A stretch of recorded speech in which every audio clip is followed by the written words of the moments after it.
Your Highness, thank you so much for joining us. Let's start with the fuel surcharge. Emirates Airlines lifted it from the price of tickets. How long do you think is that going to last? Is that going to be gone for the rest of the year? And why the move?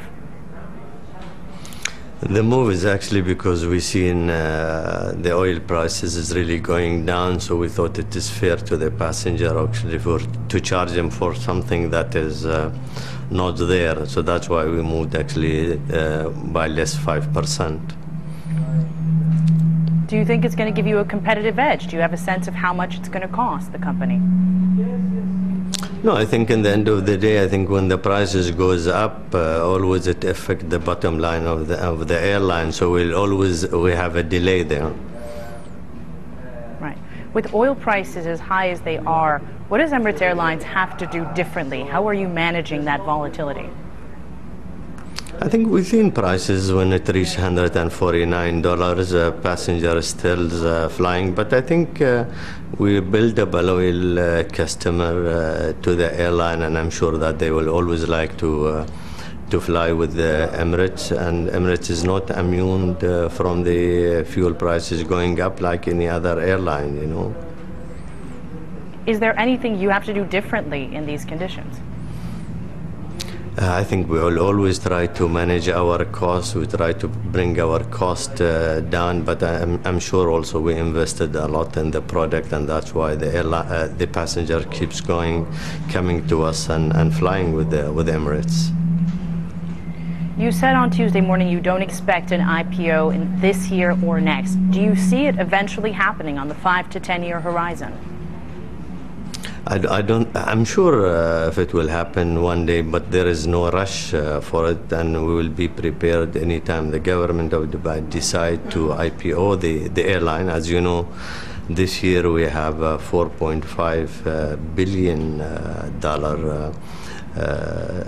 worth, I mean, in terms of the airline cash, and that's a lot of cushion for the airline. And that's why we keep it, because if we expect the prices of oil to go up, always we have a cushion there. Looking at how Emirates operates and how it wants to grow, do you think it's practically a certainty that there will be an IPO within 15 to 20 years? Yeah, I'm sure there will be an IPO for Emirates within that frame of time. You said also this morning that you'd expect that if there were new aircraft orders, you'd announce them at the Dubai Air Show. Do you have a preference between Boeing or Airbus right now? What are the advantages of each one?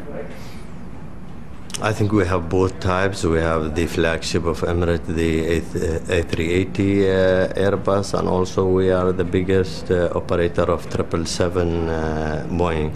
So I think they are very competitive. It depends on the route that they fly in them. So each one have a different advantage to the airline. You are building the world's largest fleet of super jumbos. Any sense of where you want to deploy the A380s that you're going to have? Any sense for how strategically you want to move them? You know, I think we have to move them according to the market and the market demands. Obviously, because we will have 90 of the A380s, so I'm sure you will see them deployed in every route that we fly to. Emirates seems to scare the competition, certainly in Europe and North America. What do you say to your competitors, to Lufthansa, to Air Canada, and how do you see Emirates overcoming their objections? I think, you know, airlines, they don't like to see competition, but competition everywhere. I mean, even in Dubai, I have an open sky policy here. There is more than 120 airlines who operate to Dubai. So we face competition even on our home ground. So I think airlines, they should really think about there is different markets. It's not only not the only market is Germany and Canada. So you are a man of many hats, and we'd love to get your thoughts on Dubai's financial strategy. Have asset prices recovered enough that you think it's time for a rethink? Could we see asset sales this year? I think if we're talking about Dubai core business is doing great. I think if it comes to the export business, the free zone business, dry dock business, I think maybe the one area which has been affected is mainly real estate, and Dubai wasn't really immune like the rest of the world. As I said before, there will be no rush. I mean, just to sell asset for I mean, we have still, if you're talking about Dubai World, part of the plan. So, I mean, we can always sell within the next 5 years or 8 years from now. And the thought of changing management, bringing the management on different levels of those companies up to expectation and be able to really raise their profile and profitability. And if there is a business that is not part of our core business, then maybe we will think of selling them if we have to. Do you see that probable, possible within this year, those non-core assets selling from Dubai's portfolio? I cannot really say, but I don't think we have a rush to sell anything this year. Any sense for how you want to run Emirates in the year ahead? Any difference from the year past, given the current challenges? I must really congratulate the management of Emirates and every individual in Emirates. I think the way it's been run, because we really retain the management people, if they are expat and nationals, being within the company for the last 25 years or 20 years, and I think we have always to be innovative in the way of the thinking. We have to remain open to challenges and to the market, and I'm sure that we will do great as we did in the last 23 years. One of the analysts we spoke to described Emirates' strategy as grow, grow, grow, full steam ahead. Do you agree with that assessment?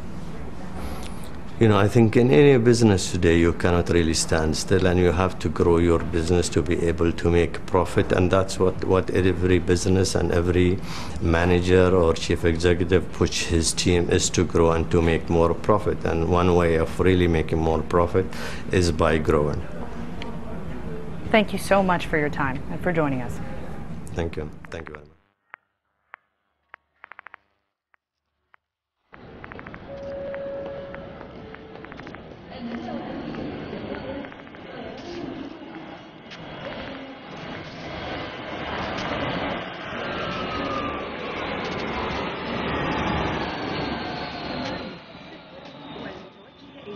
بانكوك. فعلى حضرات الركاب التوجه إلى الطائرة من خلال البوابة رقم 9.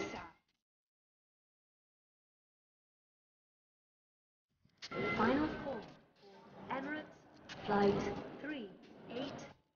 Final call.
الأخير لطائرة طيران الإمارات، رحلة رقم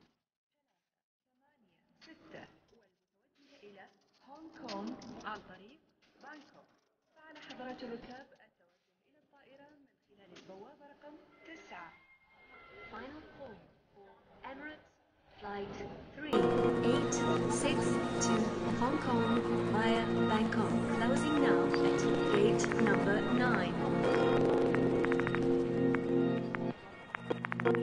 ركاب طائرة طيران الإمارات رحلة رقم 432 والمتوجهة إلى أوكلاند عن طريق سنغافورة. الرجاء التوجه إلى الطائرة من خلال البوابة رقم 13. Emirates Flight 4322 to Auckland via Singapore, boarding now at gate number 13.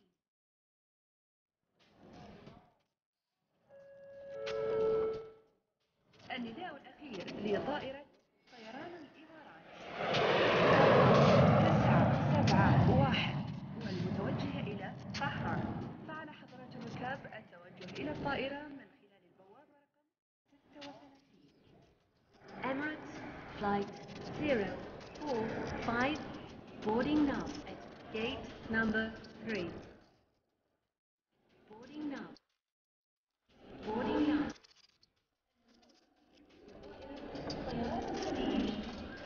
Boarding now. Emirates Flight 045, gate number 3. Boarding now.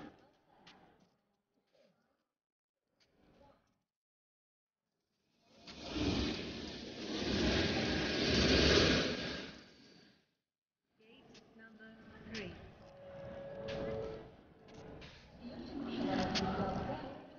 التوجه إلى الطائرة من خلال البوابة رقم 48.